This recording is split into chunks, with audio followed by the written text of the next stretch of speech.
keep having the same conversation with men who, on paper, should be thriving in dating. They're not broke, they're not dangerous, they're not bitter incels, they're not looking to exploit anyone. They're steady men. Men who get up, go to work, pay their bills, take care of their responsibilities. Men who can be gentle, who can be loyal, who can communicate. Men who want a peaceful life. And the sentence I keep hearing isn't loud. It's quiet. It's not a rant. It's not a conspiracy. It's not, women are the enemy. It's a calm conclusion. I'm done dating. Then comes the part that surprises people. It's not that I can't date. I can get dates. I'm choosing not to. That's what makes it different, because when a man can date but chooses not to, it's not failure, it's calculation. He looked at what modern dating requires, what it produces, what it costs, and asked a brutal question. Does this actually improve my life?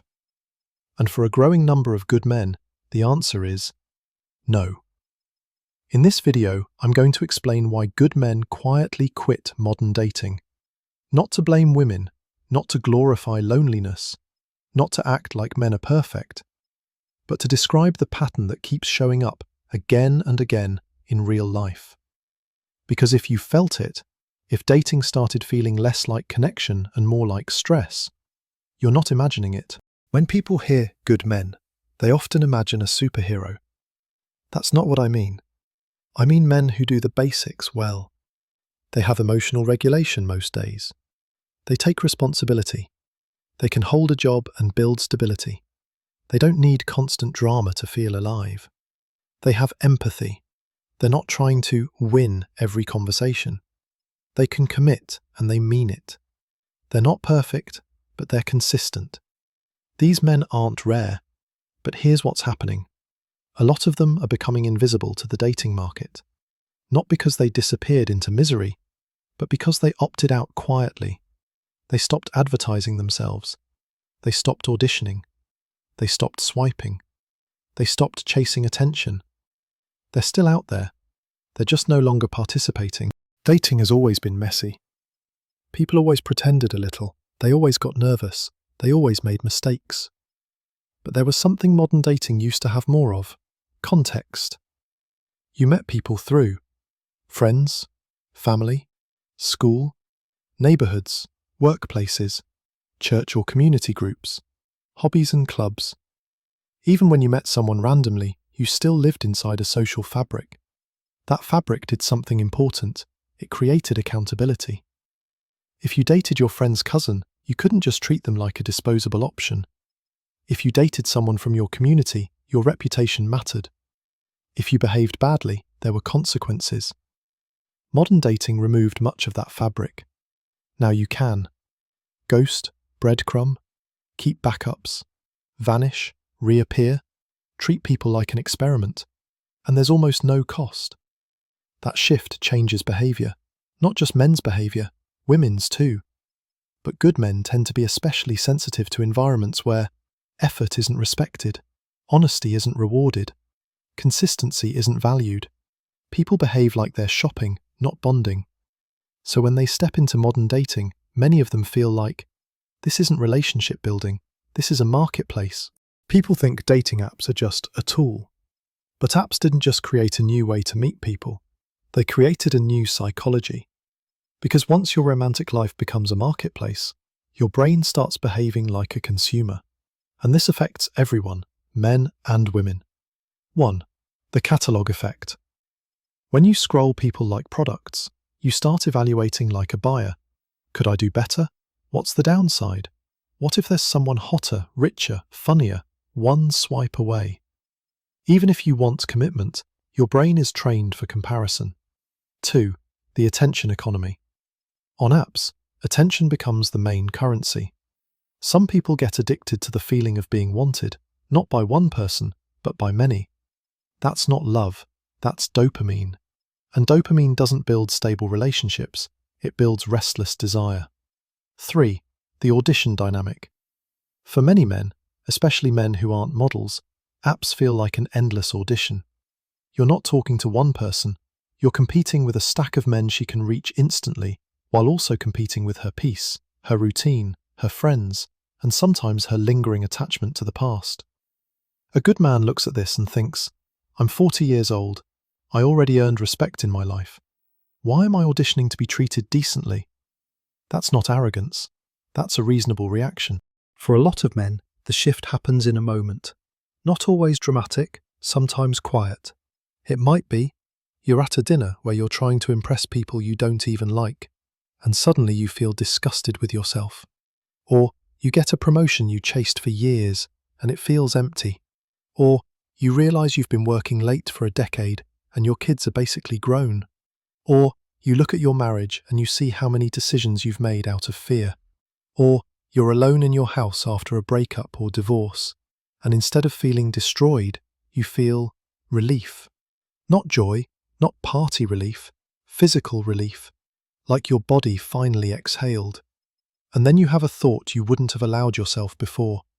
Maybe the life I've been living isn't my life. Maybe it's a performance. That's a dangerous thought, because once you see your life as performance, you can't unsee it. Most people talk about visible costs. Dates, dinners, gifts, trips, bills. But for many good men, the real cost is invisible. The constant mental and emotional load. This is the part that breaks stable men.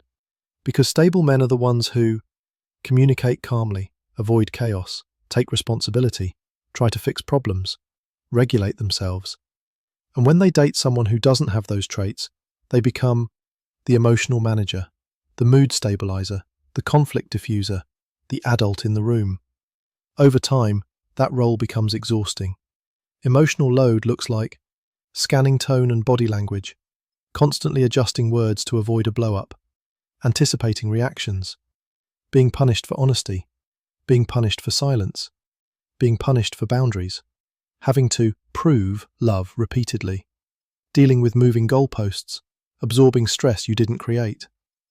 A lot of men did this for years in marriage or long-term relationships. Then the relationship ends. Divorce, breakup, death, slow ending. And once they're alone again, something happens. They feel relief. Not because they hated love, because they're no longer carrying someone else's internal weather. Now imagine a man who has already lived the hardest part of life. Building a career, raising kids, maintaining a household, being reliable under stress, doing the good man work. Then he re-enters dating. He looks around and sees unresolved trauma treated like personality, constant suspicion treated like wisdom, bitterness disguised as boundaries, people who blame every ex, people who demand emotional maturity but offer none, people who want security but resent stability. And he thinks, so you want me to be your calm, but you're bringing the storm? And again, this is not women bad. Men do this too, but good men tend to quit when they realize. Modern dating often selects for people who are loud, impulsive, attention-seeking, constantly seeking novelty, easily bored by stability. While stable men are slower, calmer, less flashy, more intentional, more boring on the surface. And in a marketplace that rewards flash, stable men are at a disadvantage, not because they're inferior, because their value is long-term, not swipe-friendly. A lot of men describe modern dating as being interviewed. The questions might not be harsh, but the vibe is, are you safe? Are you stable? Are you successful? Are you emotionally mature? Are you generous? Are you ready to commit? Those are fair questions.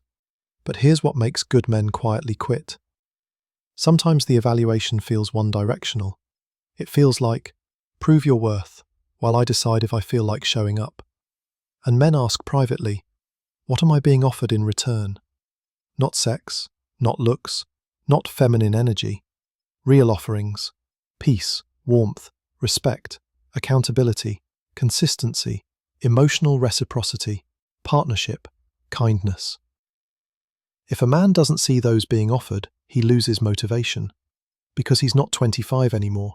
He's not hungry enough to tolerate imbalance. This is the part many people miss.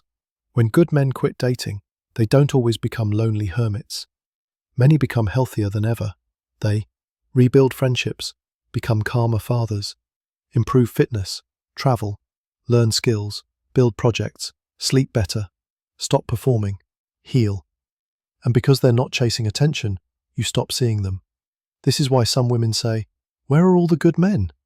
Sometimes the answer is, they're at home, living quietly. Not because they hate women, because they finally love their peace. This part matters. Women often don't understand why men quit, because women experience dating differently. Many women experience too much attention, too many low-quality offers, men lying for sex, men who won't commit, harassment, emotional immaturity, disrespect. So women develop defenses, boundaries, tests, caution, and those defenses can be valid. But when those defenses become a default personality, when suspicion becomes the baseline, a stable man experiences it as, "I'm paying for what other men did," and eventually he decides, "I don't want to keep proving I'm not a threat." Because he's not a threat, he's a partner, and being treated like a suspect burns out good men fast. When you're younger, you sell yourself because you're building your life. You want a relationship to prove something. But after 40, many men have already proven enough. They've already built career, competence, resilience, responsibility, survival skills. So the sales pitch feels humiliating. Not because they're arrogant, because they're done performing. They want to be known, not marketed. And when dating feels like marketing, they opt out. There's a threshold many men hit around midlife. Peace becomes more valuable than excitement. This is the part society doesn't teach men. Men are taught chase, compete, win, prove. But nobody teaches protect your nervous system, protect your sleep, protect your peace, protect your home, protect your time. So when men finally do, it looks like quitting. But it might be maturity. Peace looks like quiet mornings, weekends you control, stable finances, sleep without tension, friends who don't drain you, hobbies that restore you, a home that feels safe. And dating threatens that peace when it brings constant negotiation, emotional volatility, insecurity, mind reading, expectations, drama disguised as passion. A stable man asks, "What are you bringing that beats my solitude?" If the answer isn't clear, he walks away. A lot of people say, "You're just scared. You're running from love. You'll regret being alone. You're giving up." Sometimes that's true, but often it's projection. Because a man who is content alone creates discomfort. It forces others to question their compromises, their relationships, what they tolerate, what they fear. A peaceful single man is a mirror, and people don't always like mirrors. Let me paint realistic scenes. Scene 1. The app fatigue. A man opens his phone. He has 3 matches. He messages politely, thoughtfully. One never replies. One replies with one-word answers. One cancels last minute. He isn't angry. He just thinks, "I'm too old for this." Scene 2. The date that feels like an interview. He meets a woman for coffee. She asks about his job, income, and lifestyle. He answers calmly, but he notices she never asks, "What do you care about? What do you value? What kind of life do you want?" It's all evaluation. He goes home and thinks, "I'm not doing auditions anymore." Scene 3. The emotional labour preview. She mentions her adult child's crisis, then her ex's betrayal, then her anxiety, then how men always disappoint. He listens, but inside he thinks, "I'm being asked to carry something I didn't create." He doesn't argue, he just doesn't schedule a second date. This is how good men quit, quietly. If you're thinking, "Yeah, that's why I stopped," ask yourself 3 honest questions. 1. Am I choosing peace or avoidance? Peace is grounded, avoidance is tense. Peace feels like, "I'm okay." Avoidance feels like, "I'm protecting a wound." If you're at peace, you feel open. If you're avoiding, you feel closed and defensive. 2. What would dating look like if I did it on my terms? You don't have to date like a 22-year-old. You can date slower, date less, choose fewer people, require consistency, stop chasing, stop over-investing early. A healthy man doesn't quit because dating is hard. He quits because the system is chaotic and misaligned. 3. What do I actually want? Not what society says. Do you want companionship without cohabitation? Relationship but separate homes? Commitment without legal marriage? Someone to travel with? A peaceful partner with mutual respect? A lot of men quit because they think it's all or nothing. It's not, but you must be clear. If you're thinking, is this why men disappear? Maybe. Here's what many stable men scan for. Does she bring peace or volatility? Does she take accountability or blame? Does she respect boundaries? Does she have emotional regulation?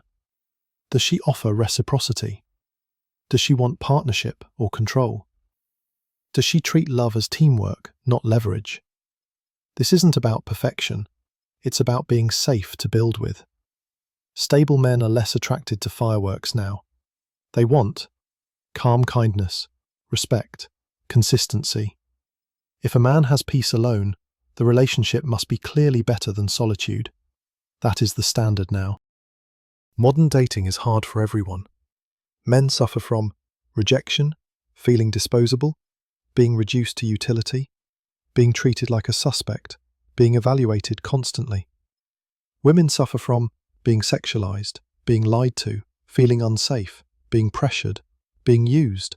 So this isn't who has it worse. It's the system is unhealthy. And stable people leave unhealthy systems. That's what good men are doing. Quietly. The goal isn't everyone quits. The goal is dating becomes sane again. For men, stop auditioning. Stop over-investing early. Stop chasing attention. Lead with boundaries. Date as an addition, not a rescue mission. For women, stop testing constantly. Stop treating stability as boring practice. Emotional reciprocity. Respect boundaries. Value consistency. For both, slow down. Stop rewarding chaos. Stop punishing honesty. Stop treating people like disposable options. Bring accountability back. Because when accountability returns, good men return too. So why do good men quietly quit modern dating? Not because they hate women, not because they can't compete, not because they're depressed, but because many of them reach the stage where peace matters more than attention, stability matters more than excitement, self-respect matters more than being wanted, time matters more than proving something, the right relationship matters more than any relationship. They are not chasing validation anymore. They are protecting what they built. And once a man builds a life that feels calm, clean, and his, dating has to offer more than chemistry. It has to offer peace. Because the biggest flex after 40 isn't being chosen. It's choosing a life you don't need to escape from.